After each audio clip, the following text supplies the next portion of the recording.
welcome back to the channel. My name is Rico Tensai, and I like to speak my mind. This is all I do. For the past 64 days, I just talk to the camera like it's a mini podcast. No crazy cinematics, no over-the-top editing, also no over-the-top thumbnail with like one of these things. Like none of those. Like I hate doing that. I have to worry about making an over-the-top thumbnail, but with this challenge, I really don't. It's just a simple, all I have to worry about is like adding some words in the thumbnail, and that's it. Or just look away like this.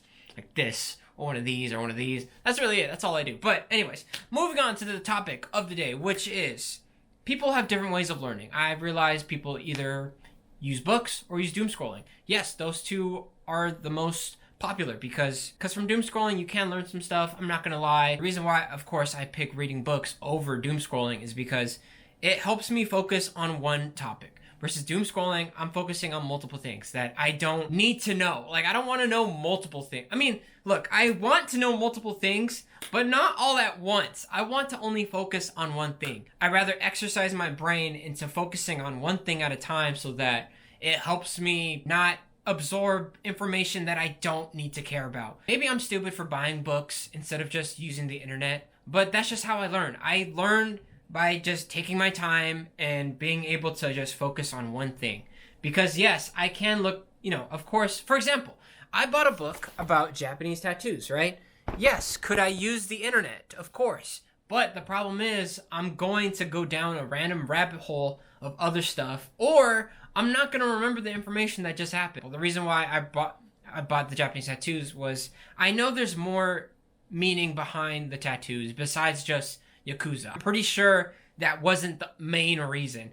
It was, in fact, one of many other reasons, because it all started off with, of course, criminals and how they were marked with certain things. For example, like the tattoo that I have right now, which it doesn't mean a criminal at all. Like this band, this is what mostly that you would see on the Japanese, like in the very beginning, right? Now, I didn't realize that's what it meant when I got it. I just got it because I liked I liked the TV show Teen Wolf in the time because I wanted to relate it to, trusting your instincts because wolves and all that stuff. And wolves are my favorite animal, so that's why I got the band.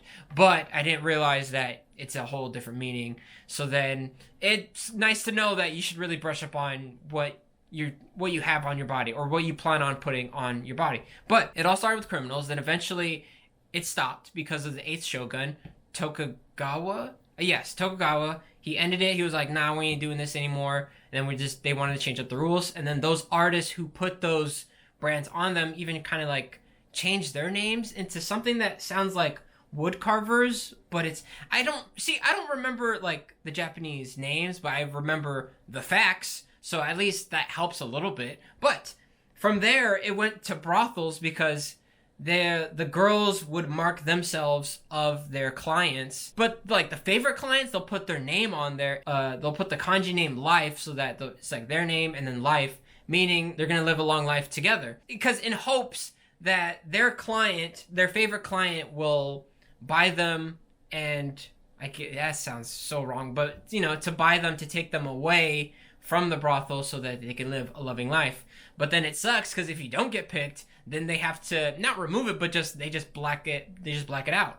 So then, but then from the brothels, it goes to, I believe it went from samurais marking themselves. They're vowing like the day of battle of whenever they're about to go. So they put the mark on them, and then they die on the field, and then it's so wild. But in the book it said if they come back, then some of them will do the senpuku whatever thing, and then because they were supposed to die on the field, not when they come back, and that's how loyal they were, which is wild. And then it goes from this one guy taking Chinese novels and basically drawing out the characters, which was basically a real life manga / like comic book, which was basically the first.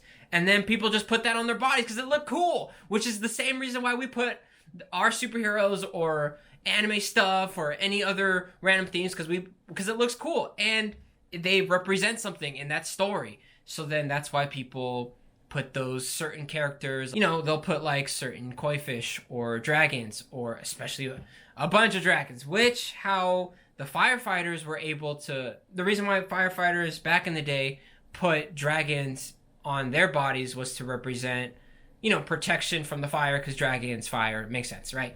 And then how it connected with criminals was because first there was a group of people who were sort of like the Robin Hood, but like, a bigger squad, right? They put the tattoos of certain characters, and then they help the poor and fight off against the government. But then, of course, there's some evil people who are like, oh, we realize that people give other people respect because they have tattoos, so why don't we just put tattoos on our body and then just get all the free stuff? And which was like, all right, makes sense, right? Because no one's really going to question anyone with tattoos. They're just going to assume that, oh, you're a good guy. So then, but they only used it because they had they didn't have no money. So then that was sort of like their hustle.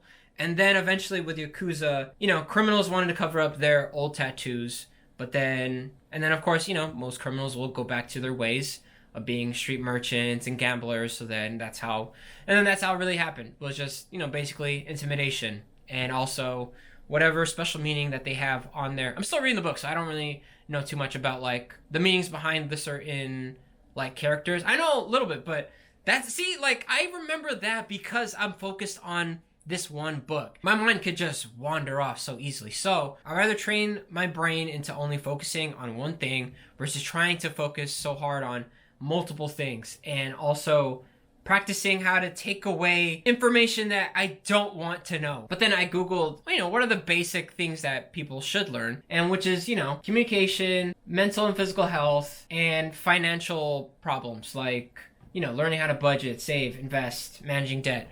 Those are, the essentials to living life. But of course, we love to distract ourselves from the real world. I read books. The same reason why people doom scroll is because we want to escape from the real world, and we don't really want to add more pressure on how much the world is very, sometimes complicated and unfair. So then we kind of escape into our books to make it less of a problem, or just, less of a worry. I'm not going to argue that one might be better than the other, but that's up to you. You can let me know. How do you learn information? Would you rather learn information from a book, or would you rather learn information from doom scrolling / the internet? Either one works. At least you're learning something. But that's all I have to say. Thank you for watching. Like, comment, subscribe, do all that good stuff. Doesn't matter if it's 1 view, doesn't matter if it's 10 views. I appreciate anyone who is listening and are watching. Yeah, day 64. Crazy. I'm almost there. I'm almost done. But I will see you tomorrow with a new topic.